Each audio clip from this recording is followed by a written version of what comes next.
संत रामपाल जी महाराज एक ऐसे महान संत जिन्होंने अपनी सतभक्ति, तत्व ज्ञान, करुणा और सेवा के बल पर समाज में नई मिसाल कायम की है। संत रामपाल जी महाराज की अगुवाई में उनके सभी सतलोक आश्रमों से समाज कल्याण के अद्भुत कार्यों ने समाज को सुनहरे भविष्य की एक नई उम्मीद दिखाई है। संत रामपाल जी महाराज से नाम दीक्षा लेने के बाद लाखों लोगों की लाइलाज बीमारियां जैसे कैंसर, एड्स आदि ठीक हुई। संत जी के ज्ञान से प्रेरित होकर उनके अनुयायियों ने लाखों यूनिट रक्तदान किया। संत जी ने लाखों बहन बेटियों का दहेज मुक्त विवाह करवाया।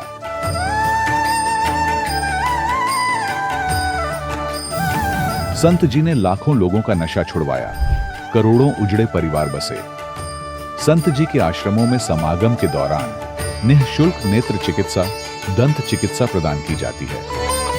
संत रामपाल जी महाराज द्वारा समय समय पर पर्यावरण संरक्षण के उद्देश्य से बड़े स्तर पर वृक्षारोपण किया जाता है।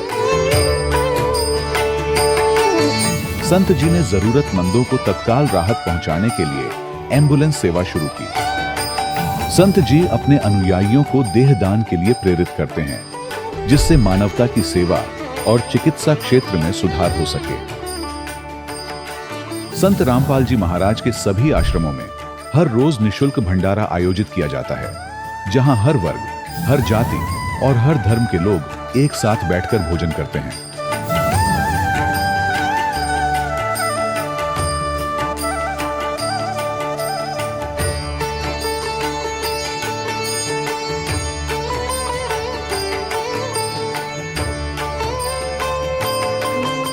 संत रामपाल जी महाराज की अन्नपूर्णा मुहिम ने गरीब और बेसहारा लोगों के जीवन में एक नई ऊर्जा और उम्मीद को जन्म दिया है। घर घर खाद्य सामग्री और जरूरी मदद पहुंचाकर संत रामपाल जी महाराज ने लोगों को दुख और मजबूरी से लड़ने की ताकत प्रदान की है।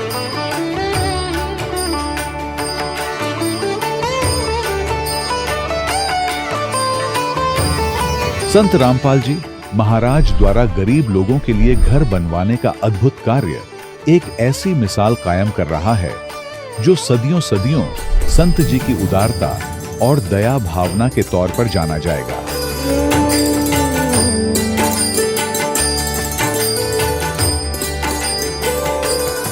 संत रामपाल जी महाराज ने हरियाणा सहित भारत के कई राज्यों में आई भीषण बाढ़ से अनेक गांवों और किसानों को बड़ी राहत दिलाई। तत्काल लाखों फुट पाइप और हजारों मोटर उपलब्ध कराकर किसानों के खेतों और गांवों में भरे बाढ़ के पानी को बाहर निकालकर उनको नया जीवन दान प्रदान किया। आज संत रामपाल जी महाराज को किसानों के मसीहा के तौर पर देखा जा रहा है।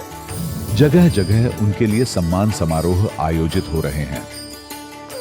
संत रामपाल जी महाराज के आश्रम में हजारों बुजुर्गों को सम्मान और प्यार के साथ जीवन जीने का अवसर मिलता है। उनके खाने, रहने और स्वास्थ्य की पूरी जिम्मेदारी संत रामपाल जी महाराज उठाते हैं। अनाथ बच्चों के लिए संत रामपाल जी महाराज के सभी आश्रम किसी वरदान से कम नहीं। यहाँ उन्हें शिक्षा, संस्कार और भविष्य के लिए बेहतर अवसर प्रदान किए जाते हैं। चाहे बाढ़ हो, भूकंप या महामारी, संत रामपाल जी महाराज और उनके अनुयायी हमेशा ही जरूरतमंदों के लिए सबसे आगे खड़े रहते हैं। कोविड महामारी के दौरान संत रामपाल जी महाराज के आश्रमों से करोड़ों लोगों के लिए भोजन, दवाइयां और जीवन रक्षक सामग्रियां उपलब्ध कराई गई। चाहे गरीब की मदद हो या किसी शोषित और पीड़ित वर्ग के हक और सम्मान की लड़ाई, संत रामपाल जी महाराज ने हमेशा ही उनकी दबी आवाज को सरकारों तक पहुंचाया है और उन्हें उचित न्याय दिलवाने में अहम भूमिका अदा की है। समाज में आध्यात्मिक और सामाजिक मूल्यों के प्रति जागरूकता लाने में संत रामपाल जी महाराज हर कदम पर मानवता के सच्चे सेवक साबित हुए हैं।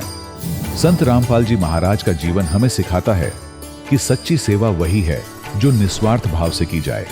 आइए हम भी इस महान सेवा के कार्य में इस महान संत से जुड़ें और संत रामपाल जी महाराज से नाम दीक्षा लेकर अपने जीवन को धन्य बनाएं।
प्रभु राम देव भगवान अल्लाह खुदा ईश आदि नाम एक ही शक्ति के हैं।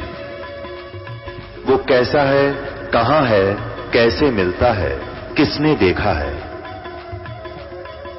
ये प्रश्नवाचक चिन्ह पूर्ण रूप से हटाने के लिए अवश्य सुनिए जगत गुरु तत्वदर्शी संत रामपाल जी महाराज के अमृत वचन, सर्व पवित्र धर्मों के पवित्र शास्त्रों के आधार पर। सत साहिब दर्शकों, कई बार इंसान अपनी पूरी जिंदगी अलग अलग संतों की शरण में जाकर मंत्र जाप करके और पूजा पाठ करते हुए बिता देता है, इस उम्मीद में कि कभी न कभी मन को शांति मिलेगी और परिवार के दुख दर्द दूर होंगे।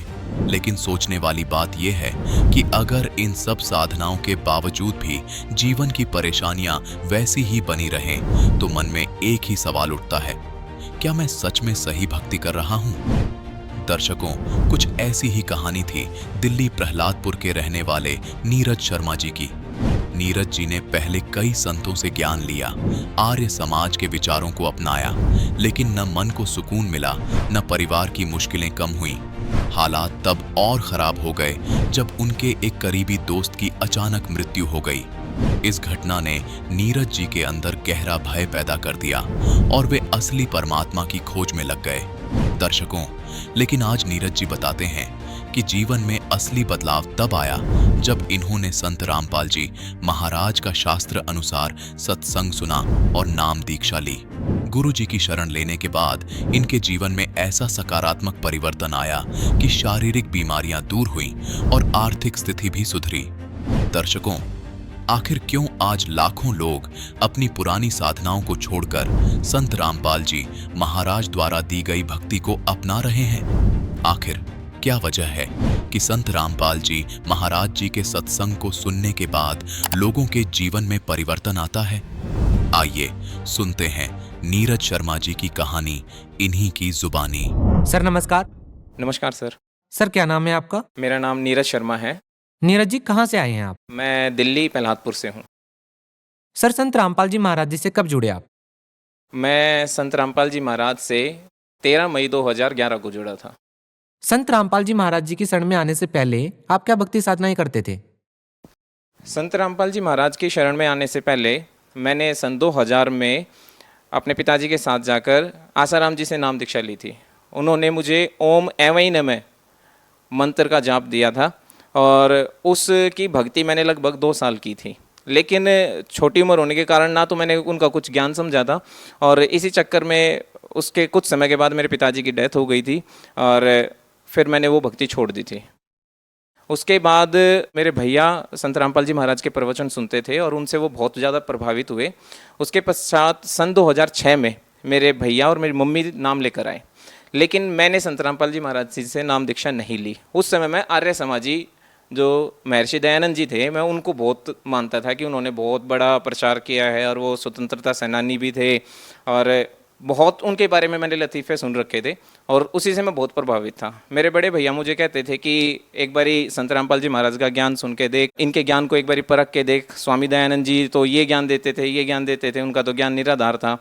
तो मैंने उनकी बातों को नहीं माना और अपने कुतर्कों के आधार पर मैंने अपना जीवन काफ़ी समय तक मैंने बर्बाद किया। लेकिन सन 2011 में मेरे एक बहुत ही अच्छा दोस्त था, उसकी अचानक करंट लगने से डेथ हो गई और उसकी जब डेथ हो गई और उसके परिवार वाले जो रो रहे थे, तो उससे मैं इतना ज़्यादा घबरा गया कि ना जाने कब मेरी मौत आ जाए। और उस डर के कारण मैं संत रामपाल जी महाराज की शरण में गया। संत रामपाल जी महाराज की शरण में मैंने 13 मई 2011 को नाम दीक्षा ली। सर संत रामपाल जी महाराज जी से नाम दीक्षा लेने के बाद आपको क्या लाभ हुए? संत रामपाल जी महाराज जी से दीक्षा प्राप्त करने के बाद मुझे जो सबसे बड़ा लाभ प्राप्त हुआ वो मेरी अज्ञानता का नाश था। मुझे परमात्मा ने इतना ज्ञान प्रदान किया कि मुझे ये यकीन हो गया कि पूर्ण परमात्मा कौन है और क्या भक्ति करनी चाहिए, क्या भक्ति नहीं करनी चाहिए। हम हिंदू धर्म में होते हुए या किसी भी धर्म में होते हुए मैं आज तक यही नहीं पता था कि पूर्ण परमात्मा है कौन, भगवान है कौन। कोई अल्लाह को बड़ा बताता था, कोई ईसा मसीह को कोई बड़ा बताता था, कोई राम को बड़ा बताता था, कोई गुरु नानक जी को बड़ा बताता था, लेकिन कोई क्लियरली ये नहीं बताता कि भगवान है कौन। संत रामपाल जी महाराज की शरण में आने के बाद सबसे बड़ा आध्यात्मिक लाभ मुझे ये प्राप्त हुआ कि मुझे परमात्मा के बारे में जानकारी मिली इसके अलावा मुझे आर्थिक लाभ ये मिला, और ये तो इतना बड़ा चमत्कार परमात्मा ने मेरे साथ किया था कि सन 2013 में जब परमात्मा की दया से, संत रामपाल जी महाराज की दया से हमें हमारा पुराना आश्रम करौथा का आश्रम मिला। करौथा का आश्रम मिलने के बाद हम वहाँ पर सफाई वगैरह करने के लिए गए। उस दौरान मेरी नौकरी थी टीचर की, मैं टीचर कॉन्ट्रैक्ट बेसिस पर मैं लगा हुआ था। तो उस दौरान मेरी वो नौकरी छूट गई। तो मैंने कहा कि परमात्मा जो आपकी मर्जी। उस दौरान फिर मैं जैसे ही जून में अपने घर पर आया तो कंप्यूटर पर मैं देख रहा था वैकेंसीज वगैरह की। तो मैंने वैकेंसीज देखी तो केवल 3 या 4 वैकेंसीज थी। तो मैंने वैसे ही फॉर्म भर दिया कि देखी जाएगी, नंबर आएगा तो आ जाएगा। उन 3 वैकेंसीज में भी परमात्मा की दया से मेरा नंबर 1 पर नंबर आया, और जिस स्कूल में मैं पढ़ा था उसी स्कूल में मेरी नौकरी लग गई। इसके अलावा मुझे एक शारीरिक लाभ मिला कि मेरे पैर में एक बहुत बड़ा फुंसी सी हो गई थी जो किसी भी तरीके से ठीक नहीं हो रही थी, और उस पर थोड़ा सा भी अगर पानी लग जाता था तो वो घाव और बढ़ जाता था। तो मैं संत रामपाल जी महाराज के सत्संग था 3 दिन का, तो मैं वहाँ सत्संग में गया और मैंने बर्तन सेवा की। जब मैंने 3 दिन वहाँ पर सेवा की तो उस 3 दिन की सेवा के दौरान ही मेरा वो घाव बिल्कुल ठीक हो गया। ये मुझे परमात्मा की दया से शारीरिक लाभ, आध्यात्मिक लाभ और आर्थिक लाभ प्राप्त हुए। नीरज जी, आप पढ़े लिखे पर्सन हैं, क्या आप इन बातों को मानते हैं कि किसी संत से नाम दीक्षा लेने से, उनसे आशीर्वाद लेने से आर्थिक लाभ, मानसिक लाभ या कोई शारीरिक लाभ मिल सकता है? बिल्कुल। अगर एक एजुकेटेड पर्सन होने के नाते अगर मैं कहूँ तो ये सारी बातें सत्य होती हैं। संत के शब्द में बहुत शक्ति होती है अगर वो सत्य संत हो तो। और हमारे संत रामपाल जी महाराज पूर्ण संत हैं और उनके शब्द में इतनी शक्ति होती है जिसके आधार से, उस शब्द शक्ति के आधार से भक्तों के रोग, उनको आर्थिक लाभ, आध्यात्मिक लाभ और शारीरिक लाभ होते हैं। नीरज जी, आपने दुनिया के विभिन्न संतों के बारे में सुना होगा, देखा होगा। आपसे ये भी जानना चाहेंगे कि आप आखिर संत रामपाल जी महाराज को दुनिया के अन्य संतों से किस प्रकार अलग पाते हैं?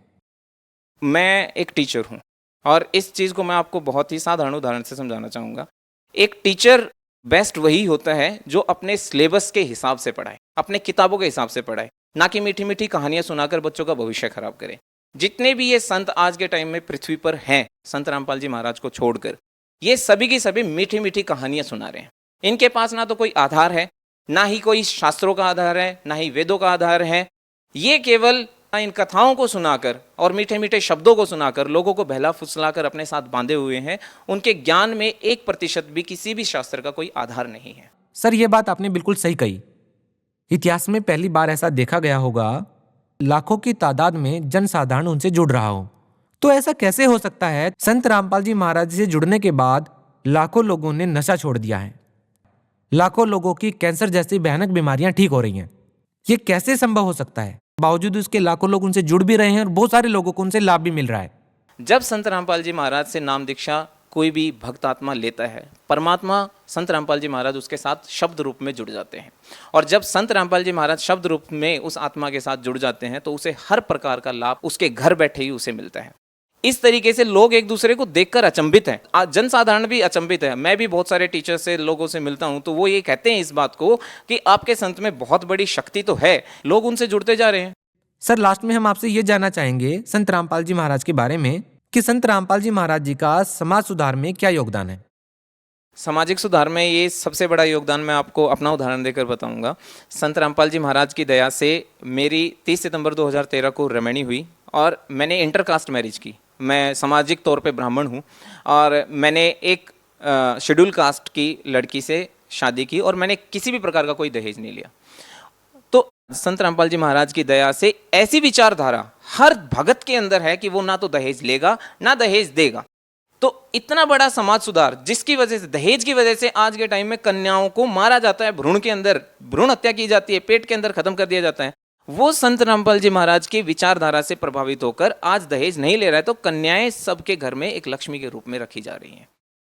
सर, निश्चित तौर पर संत रामपाल जी महाराज जी का आध्यात्मिक ज्ञान के साथ साथ सामाजिक सुधार करने में कोई सानी नहीं है, जिसकी एक झलक हरियाणा सहित पूरे देश में देखी जा रही है। हम आपसे ये जानना चाहेंगे कि आने वाले भविष्य में संत रामपाल जी महाराज समाज सुधार के और क्या क्या कार्य करने जा रहे हैं और किस प्रकार का मानव समाज देखने को मिलेगा?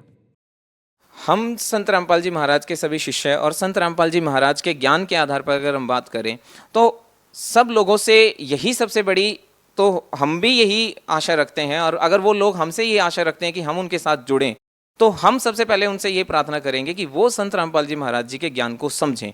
संत रामपाल जी महाराज कोई जो जितने भी ये नकली गुरु हैं जो अपने पास से ज्ञान बना बना के बैठे हुए हैं, अपनी अपनी बातों को सुना रहे हैं, हमारे संत रामपाल जी महाराज ऐसे नहीं करते। हमारे संत रामपाल जी महाराज हर ज्ञान का प्रमाण देते हैं, हर बात का प्रमाण देते हैं। जैसे हमारे परमात्मा ने कहा है कि यजुर्वेद अध्याय नंबर 5 के श्लोक नंबर 32 में कहा है कि कबीर अंगारी ऐसी बंभारी ऐसी स्वर ज्योति रथ धामासी। वो कबीर नाम का परमात्मा अपने भक्तों के पापों को नाश करके बंधनों को छुड़वाकर उन्हें पार करता है, सतलोक लेकर जाता है। इसी तरीके से संत रामपाल जी महाराज ने प्रमाणित किया है कि वही कबीर परमात्मा जो 600 साल पहले जुलाहर रूप में इस धरती पर प्रकट हुए थे, वही पूर्ण परमात्मा है।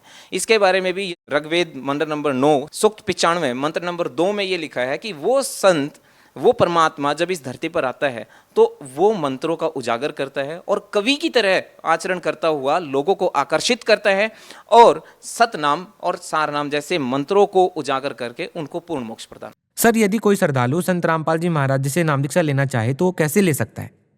संत रामपाल जी महाराज जी ने इतनी दया की है सभी भक्तात्माओं पर कि उन्होंने देश में, भारत देश में और विदेश में भी अलग अलग जगहों पर नामदान सेंटर खोले हैं।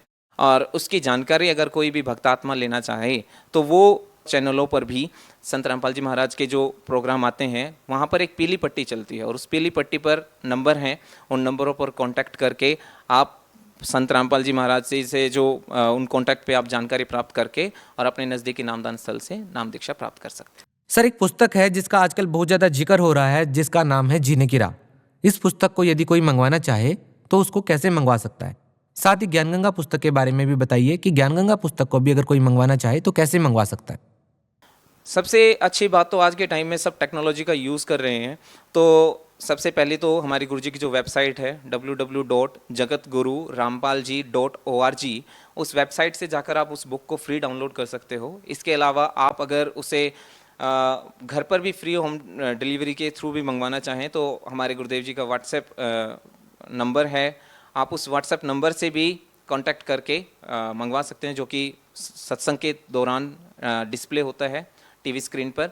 और वो नंबर भी है, उस नंबर पर आप व्हाट्सएप अपना एड्रेस कर दे पूर्णतः तो आपको वो बुक आपके घर पर निःशुल्क मिल जाएगी। बहुत बहुत धन्यवाद आपका। सत साहिब। दर्शकों, अभी आपने सुने संत रामपाल जी महाराज से दीक्षा प्राप्त करके सुखी हुए भक्त के अनुभव। अब देखिए जगत गुरु तत्वदर्शी संत रामपाल जी महाराज के मंगल प्रवचन। मन ने की कर ले 2 दिन का मेहमान, मन ने की कर ले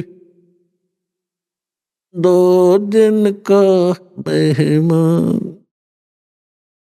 अपना आत्माओं, आप जब इस ज्ञान से परिचित हो गए, आपकी आत्मा रोया करेगी कि हम किस आशा को लेकर जी रहे थे। आप अपने आप को एक मूर्ख समझोगे। अब इस मालिक के नाम से लगने के बाद आपके घर में भी सुखी, क्योंकि ये सुख सागर है, दीन दयाल है और सब कष्ट हरता, सब दुख हरता, सब सुख करता, ये संकट मोचन कबीर परमेश्वर है। वो भी सुख देगा आपको ताकि आप भक्ति कर सको। ना भक्ति नहीं बन सकती जीवन जब तक थोड़ी बहुत राहत इस आत्मा को नहीं मिलेगी। तो क्या कहते हैं, अब कहीं भी जाकर परमात्मा खड़े हो जाते थे और इन बातें न सुनकर आत्मा का जरूर चेतना होती है। ठीक है, ये ज्यादा विकारों में दबगी, पाप कर्मों की छाया घनी इसके ऊपर होगी, बीच में बादल अड़ गए, आत्मा और परमात्मा के बीच में घना फैसला कर दिया।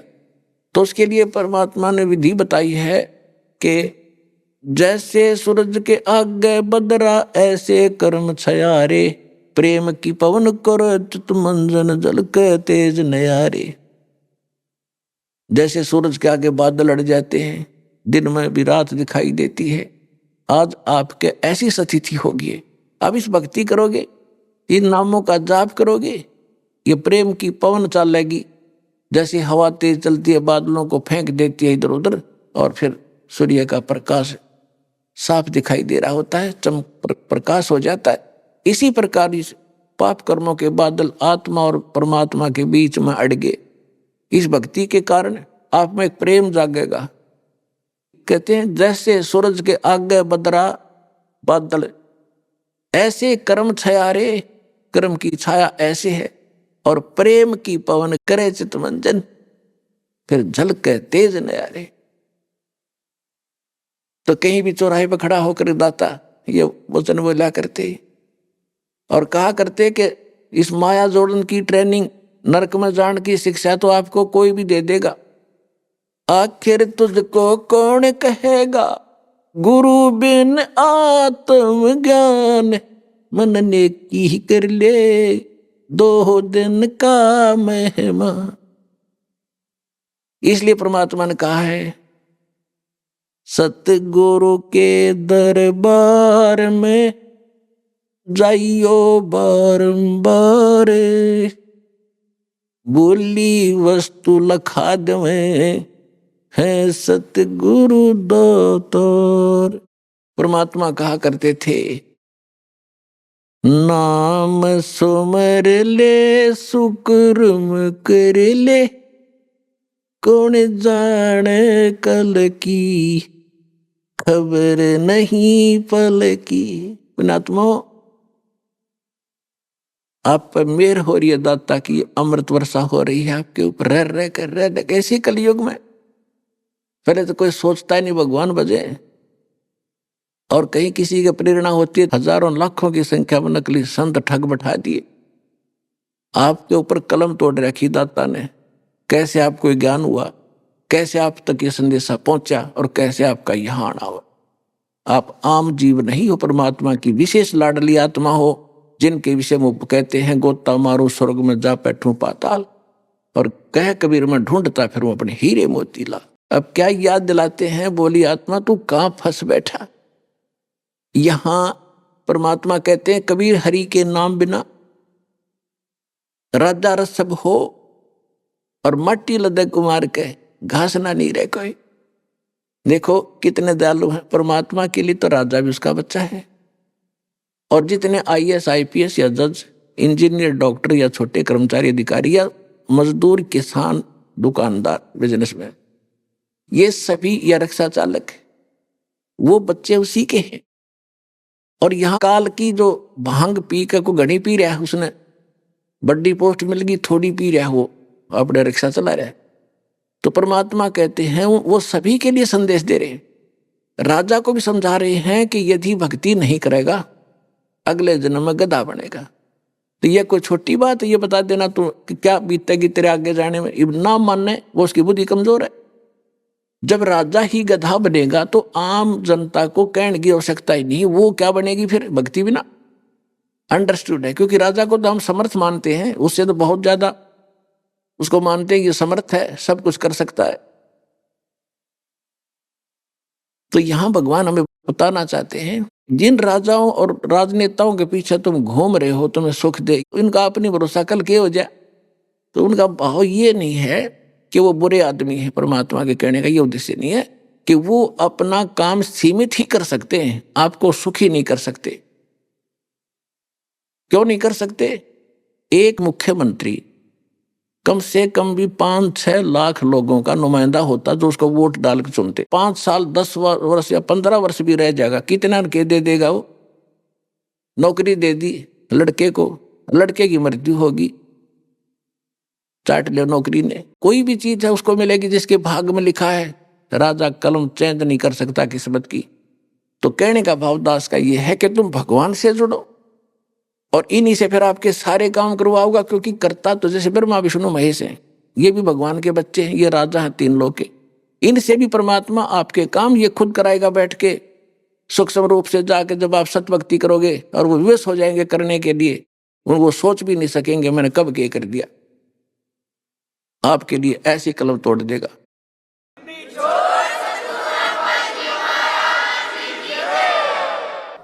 अब आपको बताते हैं, थोड़ा सा इतिहास बता दें। यहाँ गंदे लोग का या जीव का भरोसा नहीं। अभी आपने सुना नाम सुमर ले सुकर्म कर ले, कौन जान कल की खबर नहीं पल की। पुणात्मा दास की आत्मा में इतनी रोशनी कर दी दाता ने, आप और सभी यहाँ पृथ्वी के जितने प्राणी हैं उनका भविष्य दिखाई देता है। इनके लिए के बनेगी जो भक्ति नहीं करते, और जो इस साधना पर लग गए उनको सुख कितना होगा दास को सब पता लग गया। और वही वो आपको बताना चाहता, परमात्मा का विधान जो भगवान बताया करते, दास तो एज ए टेप रिकॉर्डर काम कर रहा हूं, उसको अपने अंदर रिकॉर्ड कर लिया या पढ़ लिया और आपको बता रहा हूं ये विधान है भगवान का। इसने जो मानेगा वो सुखी होगा और तोड़ेगा वो दुखी होगा। तो विधान बता रहा हूं भगवान का, इसको तोड़ने वाले को ये दुख होगा और इसको अनुकूल चलने वाले को ये सुख होगा। अब देख थोड़े से इतिहास गिना दूं आपको। एक पोलैंड देश का प्रधानमंत्री और अपने सारे सहयोगी मंत्रियों सहित, एमपी सहित, जिसमें एक जहाज में 95 व्यक्ति थे, वह सचिव सहित, और जा रहे थे किसी राजनेता का शोक व्यक्त करने, और वो जहाज एक्सीडेंट हो गया, खत्म हो गया, 95 के 95 मर गए। अब उनकी कितनी आशाएं थी। अब परमात्मा बार बार कहते हैं, नाम सुमर ले सुकर मुकर ले, कौन जाने कल की खबर नहीं पल की। एक अरुणाचल प्रदेश का मुख्यमंत्री जी हेलीकॉप्टर में जा रहा था, लोग वहां माला लिए खड़े थे, स्वार्थी लोग, ये करेगा वो करेगा, उसको ऐसे माला डालूंगा, इतना है, मैं ये साइन कराऊंगा, मुझे फलाना लाभ होगा। वो हेलीकॉप्टर क्रैश हो गया, एक्सीडेंट हो गया, 7 दिन में लाश पाई थी, उन्हें गिद्दड़ घसीट रहे थे। बताइए, इन लोगों के आसरा तुम लिए बैठे हो, परमात्मा याद दिलाते हैं। ऐसे एक आंध्र प्रदेश का मुख्यमंत्री ऐसे ही हेलीकॉप्टर के एक्सीडेंट हो जाने से मृत्यु को प्राप्त हुआ, 3 दिन में सौ पाया था उसका। तो परमात्मा याद दिलाते हैं, तुम मेरी शरण में लगो। राजनेताओं पर आपत्ति आती है तो वो भी तो भगवान की तरफ ही चलते हैं, तुम्हें सीधा ही भगवान मिल रहा। तो कहने का भाव ये है कि अपना मालिक पर भरोसा करके देखो, आपको सारा सुख देगा। अगर मैं इतिहास गिनाने लागू इस पिछले अपने भक्तों के जो परमात्मा ने रजा बख्शी है, तो एक अलग विषय शुरू हो जाएगा। एक भक्त यहां पर गलत है, इसकी पत्नी मृत्यु को प्राप्त होने वाली थी, तो प्रेतवादा से पीड़ित, छोटे छोटे बच्चे थे, और इस बेटी का जबान बंद हो गई थी। बहन का भाई डीएसपी हरियाणा पुलिस में, एक भाई एडवोकेट, सारे दिखा ली, कति धक्के खा लिए, कितना ठीक नहीं। तब किसी भक्त ने उस भाई को बताया, इसके डीएसपी को, हमारे भक्त ने, जब थक लिए तब यहाँ लेके आए, इसको नाम लिया। कति अगले दिन वह बोलने लगी, जुबान ठीक होगी। सुरेश भगत ने शराब छोड़ कर देवता बन गया। उसके बच्चे बचपन से सेवा करने लगे थे। जब वो पढ़ लिख कर युवा हुए, एक ही दिल्ली पुलिस की भर्ती में दोनों सेलेक्ट हो गए। एक तो यहाँ आया हुआ बच्चा और एक और नौकरी पे है, आज वो छुट्टी लेकर आया हुआ। तो परमात्मा क्या नहीं कर दे, एक ना पैसा ला गया, नहीं किसी की सिफारिश की जरूरत नहीं।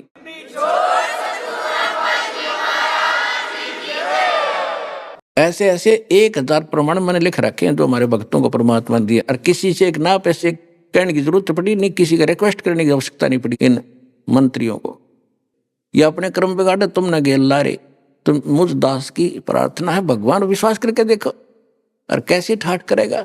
अब परमात्मा सब कुछ कर सकता है। अब हम ये सोचते हैं कि डॉक्टर ही ठीक करेंगे, नहीं, भगवान करेगा, वो होगा। एक हार्ट स्पेशलिस्ट यानी हृदय रोग विशेषज्ञ डॉक्टर जींद में एक भगत बता रहा था, मेरा मित्र था, वो कह रहा था, मैं उसके पास आता जाता था और मैं उसको कहा करता कि डॉक्टर जी नाम ले लो, तो वो कहता था ना, ये जिक्र भी ना करा कर, मन ये बात भी अच्छी नहीं लगती, भगवान है नहीं, कहाँ है भगवान, किसने देखा। यानी नास्तिक बना दिया हमारे कुछ साइंस ने। और मैं ऐसे ऐसे हार्ट ऑपरेशन कर देता हूं, और भगवान कहाँ है फिर। और वो कहा करता वो डॉक्टर के मेरे पास इतनी माया है, मुझे खुद नहीं मालूम कौन से बैंक में कहाँ कितनी। और वो खुद हार्ट का मरीज, हार्ट स्पेशलिस्ट और दिल का मरीज, दिल का विशेषज्ञ, वो बता रहा था भक्त कि जब मैं उसकी मृत्यु का पता चला, जब मैं गया, तो ये बता रहे थे कि उसके हाथ में टैबलेट थी, वह गोली लेता था, खुद भी दिल का मरीज और दिल का ही डॉक्टर। कहता है ना, गोली फांकने नहीं पाया, हाथ में पाई उसके, और गिलास हाथ में, नौगानू मर गया। अब चाट ले उस आर्ट विशेषज्ञ ने। तो कहने का भाव ये दास का कि भगवान से बड़ा कोई नहीं है। परमात्मा से पाकर थोड़ा सा ज्ञान या थोड़ी सी झूठी माया को कि जीव भगवान बोलने लग गया, दास ये कहता है भगवान ना बोलो। ठीक है, रोग है, दवाई लेते रहो, और दवाई भी परमात्मा की कृपा से काम करेगी। जिनके कर्म बिगड़ जाते हैं, औषधि रिएक्शन शुरू कर देती हैं गोलियां, और फिर जब इस नाम पर जुड़ोगे आप, जो भी भक्ति से आपके कर्म संस्कार खत्म होने लगेंगे, पाप कर्म, वही औषधि आपके कारगर सिद्ध हो जाएगी। तो यह भगवान की कृपा होती है। करे करावे साइया मन में लहर उठा, दादू शरद जीव के वो आप बगल हो जाए। तो इस प्रकार ऐसे ही एक बार हरियाणा सरकार के 2 मंत्री बने थे और कैबिनेट सत्र के, और वो शपथ ले ली थी, अभी विभाग बांट दिए थे उनके, और एक हेलीकॉप्टर से दोनों चल पड़े, रास्ते में मर गए। तो पुण्यात्माओं कहने का बात ये नहीं है कि और कोई ना मरेगा, वो मरे हैं। बात ये है कहने की, हम उनको तो गणाथे मानना है, ताकतवर और घने ऊंचे मानना है, बड़े बड़े आदमी मानने हैं। परमात्मा कहते हैं कबीरा सब जग निर्धना, धनवंता ना कोय, धनवंता सो जानियो जिस पर राम नाम धन होए। तो धनवान वो है जिसके पास भक्ति धन है। तो इन बातों को याद दिलाकर परमात्मा क्या कहना चाहते हैं, नाम सुमर ले सुकर्म कर ले, कौन जाने कल की खबर नहीं पल की। नाम सुमर ले सुकर्म कर ले, कौन जाने कल की खबर नहीं पल की। अपना तो जैसे मालिक ने ये शब्द बनाए, ये सीधे भी कह सके थे, पर हमारी आदत खराब है। हम बच्चे हैं, हम मीठा ज्यादा पसंद करते हैं। अब परमात्मा ने ये कान का विषय है, लेकिन दाता गाते नहीं थे, वो रोया करते थे। गाना तो वो है बंजू बंजू बांध गया घुटदुम तड़गुम करके, वो है गाना। ये गाना नहीं है, ये रोना है। जैसे कोई बालक बिगड़ जा, माँ बैठी रोया करे, बोलिया करे, अरे भाई मान जा, नाश हो जाएगा, है तो बर्बाद हो जाएगा। तो वो गा नहीं रही, वो रो रही है। तो यहाँ परमात्मा रो रहे हैं। नाम सुमर ले सुकर्म कर ले, कौन जाने कल की खबर नहीं पल की। कोडी कोडी माया जोड़ी, तन बात करी छल की। कोडी कोडी माया जोड़ी, बात करी छल की। पाप पुण्य की बांधी पोटेरिया, या कैसे हो हल्की खबर नहीं पल की। नाम सुमर ले सुकर्म कर ले, कौन जाने कल की खबर नहीं पल की। माता पिता परिवार भाई बंधु, या तरिया मतलब की। माता पिता परिवार भाई बंधु, या तरिया मतलब की। चलती बरिया कोई न साथी, या माटी जंगल की खबर नहीं पल की। नाम सुमर ले सुकर्म कर ले, कौन जाने कल की खबर नहीं पल की। तारों बीच चंद्रमा जो झलके, आज तेरी महिमा झला झलकी। जैसे आप राजनेताओं को देखते हो, या अभिनेताओं को देखते हो, या धनी व्यक्तियों को देखते हो, या अन्य कोई उच्च अधिकारी को देखते हो, आज उसकी खूब तुति बोल रही है, बोलबाला हो रहा है, सब में न्यारा है। भाई ये IAS अफसर है, ये IPS अफसर है, ये डॉक्टर है, इंजीनियर है, ये MLA है, MP है। और फिर के बनेगी इसके साथ। जो भक्ति नहीं करते, ठीक है भक्ति करो, और जो भी मालिक ने नौकरी दी है, सेवा दी है, पद दिया है, उसका सदुपयोग करो, भगवान से डर के सेवा करो उसके बच्चों की। जनता पीछे पीछे घूमती है, ये अफलातून बने बैठे रहे अफसरों दफ्तरों में, झांकते भी नहीं। तो वो याद लाना चाहते हैं परमात्मा, ये सभी उस परमात्मा के बच्चे हैं। इनको जो नाजायज दुखी करेगा भगवान दुखी होगा। जैसे बड़ा भाई और छोटे भाई ने धमकावा पीटा बेटी बहन ने, तो माँ बाप की आत्मा बहुत दुख पाया करे, उसकी बसाओ बेशक नहीं, दुख मानने का क्यों मारा इसने मेरे बच्चे के। तो इस प्रकार हम किसी को सताते हैं, मालिक दुखी होता है, हमने ये डर कर रहना पड़ेगा। तारों बीच चंद्रमा जो झलके, जैसे आम जनता में ये नेता, राजनेता, ये अधिकारी और ये ऐसे हैं जैसे तारों के अंदर चांद अलग से झलक रहा है, यानी ज्यादा शोभावान। तो क्या बताते हैं, तारों बीच चंद्रमा जो झलके, तेरी महिमा झला झलकी। तारों बीच चंद्रमा जो झलके, तेरी महिमा झलो झलकी। बने कुकरा बेस्टा खावे, बने कुकरा बेस्टा खावे, अब बात करे बल की, खबर नहीं पल की। कितना कमाल कर दिया दाता ने कि मृत्यु के बाद तो कुत्ता बनेगा, शुक्र बनेगा और टट्टी खाया करेगा नालायक। कहाँ सोया पड़ा है, ये जगा रहे हैं दाता आप हम सभी को।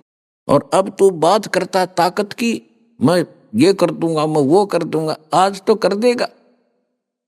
आपको पावर दी भगवान ने, इसका दुरुपयोग करके फिर क्या बनेगा कि बने कुकरा कुत्ता बने। अब कुत्ते के जीवन से आप खूब परिचित हो। पुण्यात्माओं, कोई भी व्यक्ति है अगर कोई गलती करता उसको दंड उसको अवश्य मिलेगा। अब जैसे जो भक्ति नहीं करते, कोई भी हो जाए, तो अगले जन्म में पशु पक्षी की योनि में शरीरों को पावेगा। और दूसरे दशी ये होते हैं, राजपद प्राप्त जो व्यक्ति होते हैं उनको कुछ पावर मिलती है, उसका दुरुपयोग करते हैं, अन्याय करते हैं और ज्यादा उनको बुरा फल मिलेगा। फिर भी भक्ति नहीं करते, चाहे वो IAS अफसर हैं, चाहे IPS हैं, चाहे डॉक्टर, इंजीनियर, जज हैं, या कोई प्रधानमंत्री है, मंत्री, मुख्यमंत्री है, या कोई धनी व्यक्ति है। वो भक्ति नहीं करता, वो कुत्ता बनेगा अगले जन्म में। और जो अन्याय करता वो कुत्ता बनेगा। अन्याय अत्याचार करता है तो कुत्ता तो बनेगा, और उसके कीड़े भी पड़ेंगे कुत्ते की योनि में।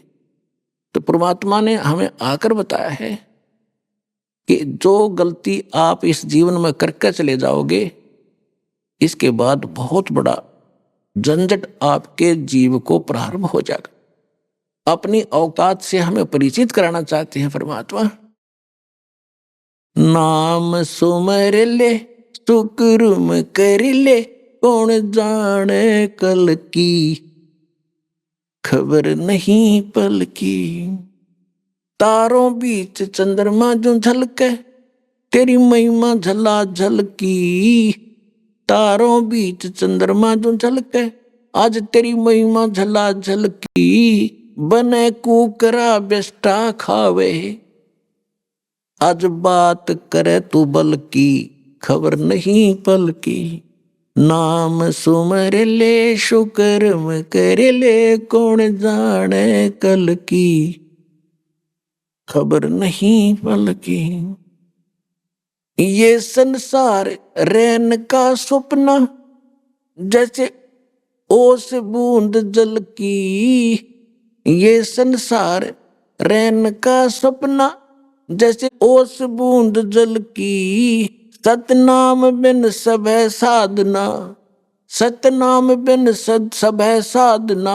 या गारा दल दल की, खबर नहीं पल की। नाम सुमर ले सुकर्म कर ले, कौन जाने कल की, खबर नहीं पल की। अब जैसे ये संसार तो ऐसा स्वप्न बताया परमात्मा ने। जैसे एक बता रहा था कि मैं सपना आ गया रात में, गरीब सा आदमी, मजदूर और साथियों को बता रहा था कि रात्रि में स्वप्न आ गया मुझे, क्योंकि देखो जिसके पास कार नहीं है तो उसने कार जाते आते दिखे ने सोचे भगवान एक कार हो जाए, तो सपने में वो कार में बैठा मैं और स्पीड खींच दी पूरी, और फिर ब्रेक लाने लग गया, नो जोर ला दिया। सपना तो कसूता हुआ, बस रजाई अट गई, रजाई में खूब जोर ला दिया और रजाई पाट गई, वो दी थी। फिर वहां खुली, जब देखा अरे तेरा जब ये किसकी कार या रजाई और पाट ली थोड़ी बहुत, या काम दे हो जाए डैम। तो परमात्मा कहते हैं आज तू कुछ भी बना बैठा है, यह यो सपना टूटा जो मेरा पटाया तने, कौन था कोठी, कौन थी बेटी, कौन था बेटा। यम के दूत लोग खड़े खड़े हंसेंगे, कहा जा बच्चा इधर आ जा, अब हम बताओगे तेरा कौन था, क्या था, तू क्या करने आया था, चल धर्मराज के पास, फिर तेरा खबर लेंगे। और फिर कितना क्लियर कर दिया दाता ने कि सतनाम बिन ये सभी साधना, जैसे गारा दलदल की, दलदल में आदमी चला जा, कोशिश करा निकलन की, अर्दुना नीचे दशा करा दलदल के अंदर। तो ये अन्य साधना इस नाम को छोड़कर जो हम बता रहे हैं, परमात्मा कहते हैं ये सभी तुम्हारी साधना तुम्हें डबोने की है, पार करने की नहीं है। नाम सुमर ले शुक्र में कर ले, कौन जाने कल की, खबर नहीं पल की। अंत समय जब चले अकेला, तेरे आंसू ने न ढल की। अंत समय जब चले अकेला, तेरे आंसू ने न ढल की। कहे कबीर शरण गए हमरी, कहे कबीर शरण गए मेरी, हो रक्षा जल थल की, खबर नहीं पल की। नाम सुमर ले शुक्र में कर ले, कौन जोड़ कुल की, खबर नहीं पल की। अब बताते हैं परमात्मा के जब तू अंत समय में अकेला जाएगा, आज तक तू सब में खुश हुआ बैठा, यो पोता है या पोती है, यो बेटा है या बेटी है, या कार तेरी कोठी है, और बड़ी संपत्ति बना दी। और जब अंत समय आओगा ना, परमात्मा कहते हैं पछाड़ खा खा रोएगी सुरता, जब तो चल लेगी अकेली। बड़े पूरे परिवार ने जिसने सारी उम्र तने उसको सींचा और सारा जीवन उसी पर न्यौछावर कर दिया, उसको ठिकार बंगले संपत्ति बनाने में उसको छोड़कर जा रहा, उसमें तेरा कलेजा पटेगा, उसमें तेरा कलेजा हिलेगा, हिड़की दे दे रोएगी सुरता आत्मा, जब तू चल लेगी अकेली। तो यहाँ परमात्मा फिर बता रहे हैं कि अंत में जब तू चले अकेला, तेरे आंसू ने ढल की, आंखों में आंसू आएंगे। फिर परमात्मा कहते हैं कहे कबीर शरण गए मेरी, हो रक्षा जल थल की, तेरी यहाँ भी रक्षा करूंगा, और भी कहीं आपत्ति आओगी तो भी तुझे साथ दूंगा, और जहाज में बैठा के तुझे सतलोक ले जाऊंगा।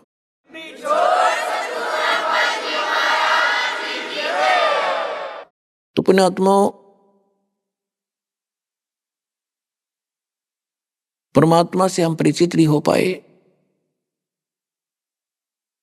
और परमात्मा से जो हम इच्छा लेकर साधना किया करते थे वो हमारी सफल हुई नहीं, मनोकामना पूर्ण हुई नहीं, क्योंकि हमें वो गुरु नहीं मिले जो वेदों और ग्रंथों के जानकार थे। गुरु बिन काहू न पाया ज्ञाना, जो थोथा बुस छड़े मोड किसाना। गुरु बिन वेद पढ़े जो प्राणी, समझन सार रहे अज्ञानी। अब कथा सुनाते हैं परमात्मा ने कैसी आपके साथ कैसे भटक रहे हैं दाता। 100 साल छिद्र मैं करूं अपने जन के काज, हिरण्यकशिपु जो मार दूं मैं नरसिंह दर के साज। एक समय काशी का नरेश, काशी शहर बनारस का राजा, हिंदू राजा था, वीरदेव सिंह बघेल नाम था उसका। क्योंकि राजा लोग या उच्च अधिकारी वही बनते हैं, या सेठ, तकरीबन वही व्यक्ति होते हैं जो पूर्व जन्म के साधक होते हैं, तपस्वी होते हैं, भगवान के लिए भटक रहे होते हैं। उनको साधना ठीक ना मिलने से वो जैसे डले ढोए उस उतना लाभ यहाँ उसे मिल जाता है। तब से राज राज मदमानम जन्म तीसरे सुकृ स्वानम। लेकिन वहां उसको इतनी शोभा हो जाती है और वो भूल जाता है भगवान को, फिर तो व्यवस्था में लगा रहता है, अपनी बकवादों में लगा रहता है। लेकिन फिर भी आत्मा में चाह रहती है भगवान की। आज से 500-600 वर्ष पहले तो राजा भी भगवान से घटे डरा करते थे, और इसलिए वो अनुष्ठान भी, साधना भी, सत्संग आदि अपने कथा कीर्तन करवाया करते थे। इसलिए राजा प्रति वर्ष एक विशेष अनुष्ठान किया करता था, और उसमें काफी दान दक्षिणा श्रद्धालुओं को, आने वालों को देता था, भंडारा करवाता था। एक गुरु भी बना रखा था जो श्री कृष्ण उपासक वैष्णु संत था। वैष्णु संत विष्णु जी के साथ साथ हम सभी जो शंकर भगवान को साथ ही पूजते हैं, वहां सभी साधु संत आए हुए थे। ज्यादा बढ़ चढ़ का बाग था राजा का बहुत बड़ा, उसमें कोठी थी। कोठी से 100 फुट की दूरी पर सत्संग का आयोजन करा रखा था, कीर्तन का, जो प्रति वर्ष होता था। परमात्मा वहां चले गए, कबीर जी, कबीर परमेश्वर जी, तो वहां बैठ के श्रोता की तरह, तो परमात्मा प्रसिद्ध बहुत हो रहे थे। ज्ञान के अंदर कुछ अच्छे लोग भी होते हैं जो ज्ञान की कदर भी करते हैं। उनमें से कुछ वो साधु संत भी जो वहां बैठे थे, वो भी मालिक के ज्ञान से परिचित थे कि ये बात बहुत अच्छी बताता है। कुछ एक ऐसे ही रसालू भी थे कि ये ब्रह्मा विष्णु महेश को नासवान बताता है, आज इसकी पोले खोल, जज यहाँ बोल पड़े तो सब ने अपना अपना एक 10-10, 20-20 मिनट जो सत्संग सुनाना था सुना दिया। फिर एक ने कहा, ए कबीर जी आप भी आ जाओ, आप भी 2 प्रवचन सुनाओ, संगत को कुछ ज्ञान बता दो। परमात्मा बोले, सूरज के सामने दीपक क्या दिखाऊं, आपने सब कुछ तो बता दिया है, अब आपने तो ऐसा ज्ञान दे दिया, मैं अपने दीपक का क्या रोशनी करूंगा, आपने सब सुना ही दिया। नहीं फिर भी आप बोलो बोलो बोलो, बहुत जोश कर दिया।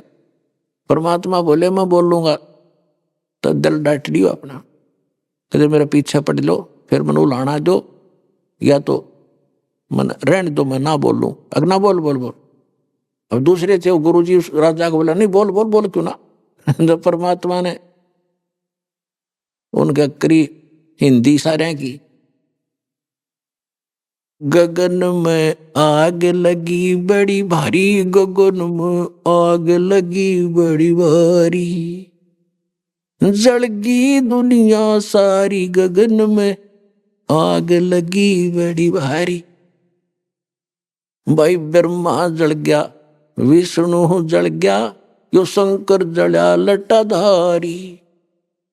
परमात्मा ने इतनी बात कही थी, लागे बिदकड़े नुकड़े कड़े देखे, लगे सुन ले सारी। परमात्मा ने सारा कुछ बता दिया। 3 देव की जो करते भक्ति, उनकी कदे ना होवे मुक्ति। गुण 3 की भक्ति में ये भूल पड़ो संसारे, कह कबीर निज नाम बिना कैसे उतरो पार। अभी आपने सुने संत रामपाल जी महाराज के मंगल प्रवचन। आइए अब सुनते हैं संत रामपाल जी महाराज से नाम दीक्षा लेकर सतभक्ति करके अद्भुत लाभ प्राप्त करने वाले अनुयायी के विचार। दर्शकों, आत्मिक सुख के लिए मनुष्य हर संभव उपाय आजमाता है, लेकिन जब उसे सच्चा ज्ञान नहीं मिलता तो वह दुख और तनाव के साथ साथ नशे जैसी बुरी लत का भी शिकार हो जाता है। दर्शकों, आज हम आपको ऐसी ही एक कहानी सुनाने जा रहे हैं जो उत्तराखंड के रहने वाले जीवन चंद कापड़ी जी की है। जीवन चंद जी ने अपने जीवन में कई प्रकार की साधनाएं की। इन्होंने अनेक प्रकार के जप भी किए, व्रत भी रखे और तीर्थों की यात्रा भी की, लेकिन इसके बावजूद इनको किसी भी विधि से सच्ची शांति नहीं मिली। लेकिन दर्शकों, आज जीवन चंद जी का कहना है कि जब से मैंने संत रामपाल जी महाराज की शरण ग्रहण की है, तब से मेरी जिंदगी पूर्ण रूप से बदल गई है। दर्शकों, आखिर संत रामपाल जी महाराज ने जीवन चंद जी को ऐसी कौन सी जड़ी दे दी जो ये संत रामपाल जी महाराज का इतना गुणगान कर रहे हैं? आखिर इसके पीछे की सच्चाई क्या है? सुनते हैं जीवन चंद जी की कहानी इन्हीं की जुबानी। नमस्कार सर। नमस्कार सर। सर, क्या नाम है आपका? मेरा नाम जीवन चंद्र कापड़ी है। जीवन जी, आप कहाँ से हैं? मैं डिस्ट्रिक्ट पिथौरागढ़, उत्तराखंड से हूँ। जीवन जी, संत रामपाल जी महाराज से नाम दीक्षा आपने कब ली? संत रामपाल जी महाराज से मैंने नाम दीक्षा 2017 में ली। जीवन जी, क्या क्या भक्ति साधनाएं की आपने अभी तक? वही सांसारिक भक्ति, 3 देवताओं की और अपने कुल देवताओं की, माता रानी की, यही सब भक्ति क्रिया करते थे। तो फिर क्या कारण बना कि आप संत रामपाल जी महाराज जी की शरण में आए? सर, संत रामपाल जी महाराज की शरण में आने का सबसे मुख्य कारण मेरा नशा बना। मैं अपने नशे से बहुत परेशान था। मैं चरस पीता था, गांजा पीता था, शराब पीता था, अंडा, मांस, मदिरा, ये सारी तामसी क्रियाएं करता था। जैसा कि हमारे पहाड़ों में प्रचलन है कि देवी देवता की बलियों से ही खुश किया जाता है, तो मन में एक सवाल सा रहता था कि ऐसे कौन से देवी देवता हैं जिनको हम बलि देते हैं तभी ये खुश होंगे। हालांकि मैं भी उसमें सम्मिलित होता था, लेकिन सवाल एक मन में हमेशा रहता था और परेशान सा भी रहता था अपने जीवन में कि क्या कभी इनसे पार भी कुछ ऐसा कुछ है कि जो इन चीज़ों से हटके हो। तो सबसे बड़ा कारण मेरा यही बना। मैं आपको एक बात बताऊं सर, मैं हरिद्वार गया जब मेरा व्रत बंध था, मुंडन कार्य था मेरा। वहाँ जाने के बाद जब मेरा मुंडन किया गया, मेरे जेब में चरस थी, मैंने उसका गंगा विसर्जन किया, ये कह के संकल्प लिया कि मन में आज के बाद मैं अपने जीवन में कि इस चीज़ को दोबारा हाथ नहीं लगाऊंगा। हे गंगा मैया, तेरे में इतनी शक्ति है, तेरे पास आके सारे पाप धुल जाते हैं, मेरा पिछला पाप, अभी का पाप, ये सब धुल देना। ये चरस जो भी है मेरे जेब में है, मैं इसको प्रवाह करता हूँ, ये करके। लेकिन उससे भी मेरे को कोई फ़ायदा नहीं हुआ। मैं घर आया, उसके बाद वही डेली का रूटीन, अपना सुबह उठना है, शाम को जाना है और वही नशा करना है। मैं दिल्ली में रहता था, वहाँ पढ़ाई करता था, वहाँ दोस्तों के साथ बैठ के पीता था। तो मैं इतना दुखी हो गया था सर कि मेरे को कोई रास्ता ही नहीं मिला। मेरे एक मित्र हैं, उन्होंने मेरे को एक पुस्तक दी, ज्ञान गंगा। और हालांकि मैं पढ़ने में कुछ ज़्यादा रुचि नहीं रखता था, क्योंकि नशा ही इतना करते थे, अपनी दुनिया में ही रहते थे कि हम उसी चीज़ को फाइनल मान बैठे थे कि खाओ पियो मौज करो। जगत का एक नारा है संसार में, इससे आगे की दुनिया वो समझे नहीं कभी। तो उन्होंने थोड़ा थोड़ा ये बताया कि इन संत जी की शरण में जाने से नशा छूट जाता है, तरह तरह की बीमारियां ठीक हो जाती हैं और काफ़ी कुछ चीज़ें बताई। लेकिन मैंने उनकी बातों को बार बार ही सुना और कहते हैं एक कान से सुना एक कान से निकाल दिया। लेकिन मेरे मन में ये बात बैठ गई कि इनके पास जाने से नशा छूट जाता है, ये वाली बात मेरे मन में बैठ गई। फिर उन्होंने ये बताया कि संत रामपाल जी महाराज का सत्संग टीवी में आता है। तो सर मैं वो चैनल देखने लगा, 1 दिन 2 दिन 3 दिन करके, ज़्यादा नहीं, 5-5 10-10 मिनट देखता रहा। मेरे को कुछ पता नहीं था कि गुरु क्या होता है, सदगुरु क्या होता है, संत किसे कहते हैं, बाबा क्या होते हैं। हम तो बस भगवान भोले के फैन कहते हैं, जिसको लोग आज शिष्य तो अलग, फैन को एक शब्द है उसको बोला जाता है। उनके नाम से चरस गांजा फूकते थे, उसी को हम सुप्रीम मानते थे कि ये तो शिव जी की बूटी है, शिव जी का प्रसाद है। प्रसाद है तो लोग घरों में क्यों नहीं देते हैं अपने बच्चों को, उस चरस को घर में पिलाना चाहिए अगर प्रसाद है तो ऐसे बहुत से सवाल थे। जब मैंने संत रामपाल जी महाराज जी का सत्संग देखा टीवी में और ज्ञान गंगा पुस्तक पढ़ी, तो सर आप यकीन नहीं करेंगे, मेरे पैरों तले ज़मीन खिसक गई। मैंने देखा संत जी हमारे सारे चारों वेद, गीता, पुराण सब खोल के एक एक चीज़ बता रहे थे कि नशा करने वाले के साथ ये दुर्गति होती है और शराब पीने वाले के साथ ऐसा होता है, मांस भक्षण करने वाले के साथ ये होता है, तामसी पूजाएं करने वाले के साथ ऐसा होता है। वो भगवान एक है, वो ईश्वर एक है, वो अल्लाह एक है, वो गॉड एक है, जिसका नाम कबीर देव है। तो मेरे पैरों से नीचे ज़मीन खिसक गई। तो सर मेरे मन में भी उमंग आई, परमात्मा की दया से प्रेरणा हुई कि मुझे जाना चाहिए और संत जी की शरण में नाम दीक्षा लेनी चाहिए। मैं हमारे जो नज़दीकी नामदान केंद्र है जिला बागेश्वर उत्तराखंड में, वहाँ गया। मैंने 17 मई 2017 में संत रामपाल जी महाराज जी से नाम दीक्षा ली। सर जैसे कि आपने बताया कि आप बहुत ज़्यादा अत्यधिक मात्रा में नशा किया करते थे, आपने संत रामपाल जी महाराज से नाम दीक्षा ली, तो क्या संत रामपाल जी महाराज से नाम दीक्षा लेने के बाद आपका नशा छूटा और क्या आपको लाभ भी मिले संत रामपाल जी महाराज से नाम दीक्षा लेने के बाद? जी सर, संत रामपाल जी महाराज जी से नाम दीक्षा लेने के बाद सबसे पहला लाभ मेरे को यही मिला कि मेरा नशा छूट गया। वो ऐसा छूटा सर कि वो दिन है 17 मई 2017 और आज का दिन है कि नशा तो हम जानते ही नहीं कि क्या चीज़ होती है। कभी भूल कर भी हमारे स्वप्न में भी नहीं आया कि नशा कभी हमने किया था या आगे को कोई ऐसी वस्तु है। नशा शब्द सुन के ही हमें इतनी घृणा हो जाती है कि हम कोसों दूर चले जाते हैं। उस शब्द का नाम हम सुनना भी नहीं चाहते हैं और नशीली वस्तुओं को तो हम हाथ लगाने से भी डरते हैं। संत रामपाल जी महाराज जी हर एक सत्संग में बताते हैं और उनके जितने भी अनुयायी हैं, हम शिष्य हैं, आज कोई भी नशा करना तो दूर, हाथ भी नहीं लगाता है उन चीज़ों को। सबसे बड़ा लाभ तो मेरे को यही मिला, मेरा नशा छूट गया। लाभ तो इतने हैं कि मिलते रहते हैं परमात्मा की दया से। सर, आप बहुत ज्यादा नशा करते थे, बहुत ज्यादा चरस खाते थे। आपने एक बार धार्मिक स्थल पर जाकर गंगा के सामने संकल्प लिया और अपना जो भी नशा था वो गंगा में बहा दिया कि हे गंगा माई मेरा नशा छुटाना, लेकिन फिर भी आपका नशा नहीं छूटा। सर, हजारों नहीं लाखों से भी ज्यादा श्रद्धालु संत रामपाल जी महाराज से नाम दीक्षा ले रहे हैं। जिनका कहीं भी नशा नहीं छूटा, उनका संत रामपाल जी महाराज से नाम दीक्षा लेने से या संत रामपाल जी महाराज जी की पुस्तक पढ़ने से ही नशा छूट गया। आपने भी बहुत कोशिश की। तो सर, यहाँ एक विचारणीय विषय ये है कि संत रामपाल जी महाराज जी के पास जो भी आता है उसका नशा एकदम से छूट जाता है, जिसमें आप भी एक उदाहरण है। सर, ऐसा क्या है संत रामपाल जी महाराज जी के पास? सर, संत रामपाल जी महाराज जी के पास सबसे बड़ा तो सद्भक्ति है, जो ज्ञान है, जो आज तक संसार में किसी ने नहीं बताया। सबसे बड़ी बात यह है कि गुरु तो लोगों ने बहुत बनाए, और लेकिन सदगुरु की खोज किसी ने नहीं करी। गुरु तो इतने हैं संसार में, तरह तरह का ज्ञान बता रहे। मैं भी उसके बाद जब मैं संत रामपाल जी महाराज जी का सत्संग देखने लगा, उसके बाद मैं अन्य धर्म गुरु में भी रुचि लेने लगा, उनके भी मैं सत्संग देखने लगा, उनके अनुयायियों से भी मिलने लगा। लेकिन वो सभी मांस भक्षण नशा करते थे, अन्य के अनुयायी, और किसी भी गुरु ने शास्त्र खोल के कोई ज्ञान नहीं बताया कि ये सद्ज्ञान है, ये सद्भक्ति है। सब लोक वेद दंत कथा पे चलते थे। केवल संत रामपाल जी महाराज जी ने सद्भक्ति और शास्त्र खोल के ही ज्ञान बताया हमें कि इस शास्त्र में ये लिखा है, गीता में ये लिखा है, वेदों में ये लिखा है, कुरान में ये लिखा है, बाइबल में ये लिखा है, और गुरु ग्रंथ साहिब में ये लिखा है, और हम ये चीज़ कर रहे हैं, जिससे साधक उनसे नाम लेने के बाद वो सद्भक्ति करता है और उसको पूर्ण लाभ मिलता है जिसकी उसे तलाश है।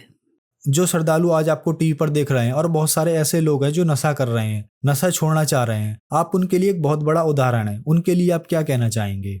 जो श्रद्धालु आज मुझे टीवी में देख रहे हैं, खासकर से हमारे पिथौरागढ़ जिले के युवा जो आज नशे की चपेट में हैं, उन सबसे मैं हाथ जोड़कर एक ही विनती करूंगा कि संत रामपाल जी महाराज की पुस्तक पढ़िए, ज्ञान गंगा जीने की राह, जो निःशुल्क है। टीवी में उनका सत्संग आता है जिसमें एक पट्टी चलती है, उसमें नंबर आते हैं, उन नंबरों पे संपर्क करिए और वो पुस्तक घर बैठे आप निःशुल्क मंगा सकते हैं। उनका सत्संग देखिए। और सबसे एक ही विनती है, एक ही प्रार्थना है कि आप किसी भी प्रकार के नशे से परेशान हैं, और चाहे शराब हो, मांस हो, मदिरा हो, चरस हो, गांजा हो, अफीम हो, किसी भी प्रकार का नशा हो, तो संत रामपाल जी महाराज जी से नाम दीक्षा लीजिए, उनकी शरण में आइए और इस नशे से छुटकारा पाइए। सर, संत रामपाल जी महाराज से नाम दीक्षा कैसे ली जा सकती है? सर, संत रामपाल जी महाराज जी से नाम दीक्षा अनेकों चैनलों में उनके सत्संग आते हैं, जिसमें एक पट्टी चलती है नीचे से सत्संग के दौरान।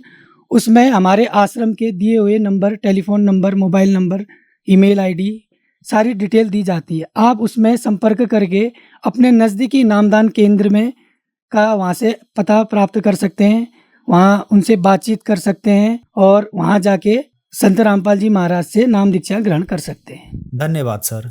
सत साई।